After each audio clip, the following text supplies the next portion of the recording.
That's the good and evil. Yeah. We're back to the good and evil, so maybe we should go back to church. Look, the priests did some weird stuff, but maybe it's good people in there more than evil people. Well, the problem is, with that church in particular, they're still shielding the people that have done terrible things. Yeah. Yeah, there's just no denying that. If you look at the facts, if you look at everything that's come out, there's no denying that. No. It's super unfortunate, because I think the vast majority of the people that are involved in the religion that aren't the people that are pedophiles, Right. I think they're very good people that probably think about it the same way maybe your daughter would like to think about it, that it's some place where people can get together and they exchange affection and camaraderie and this acceptance of something higher than them that holds them to a certain standard and wants them to be good people, and that's good for everybody. Good for everybody. Yeah. But if it wasn't for all that kid fucking, God, all that kid fucking just ruined all that. it just Yeah.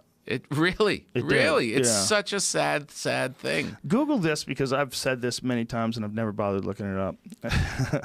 That the reason why, we can get another bottle of that if you want to get fucked up.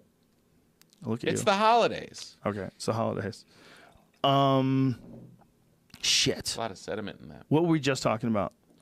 Good and evil, and the priests and why they're ruining it all. And you said, go get that video Look with something up you haven't looked before, a reason why. Oh, this is it. Thank you. Whew.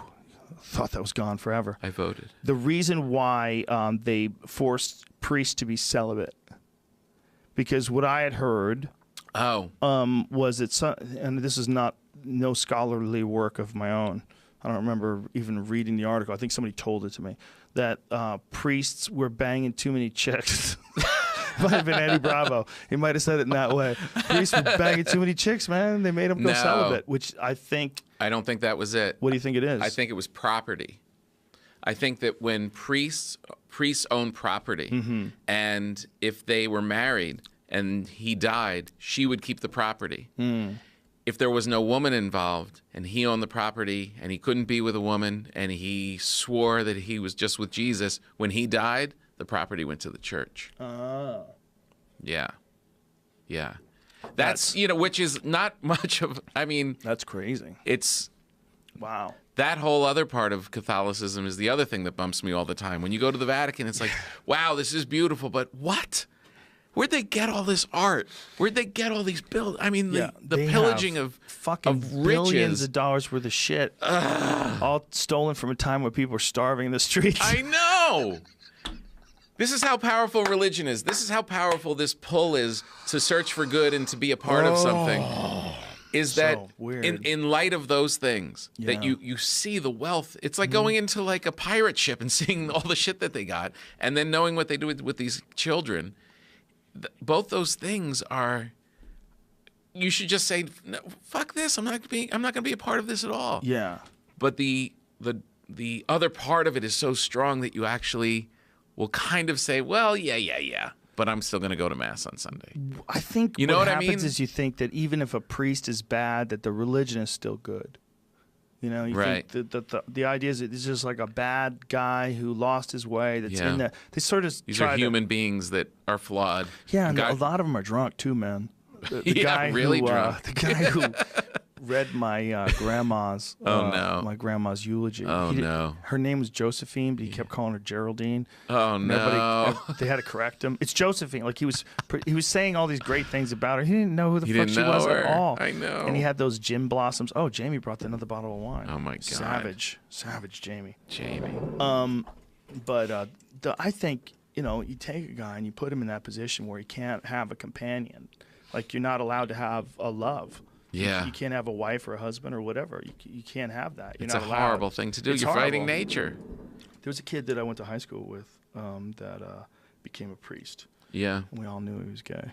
Oh yeah. We all knew, like it was like a thing. You knew, like, oh, this is why he's going to be a priest. We get it. Right. Well, that's what a lot of people say. It's like that the church. The other side of it is that the church doesn't create pedophiles. That like the institution attracts them because they know they'll be safe there. Well, it's possible, but it's also possible that so many of them that are active in the church, and I don't know what this guy's story was. I barely knew him. Yeah. But that he could have been molested. I mean, it's not a small number of kids that were molested. It's a very large number. It's large. Yeah, and you would never. I mean, who the fuck understands what that would be like to be a young boy, to have that happen to you, and then get groomed and indoctrinated into being a part of this thing that does that to other young boys in the future.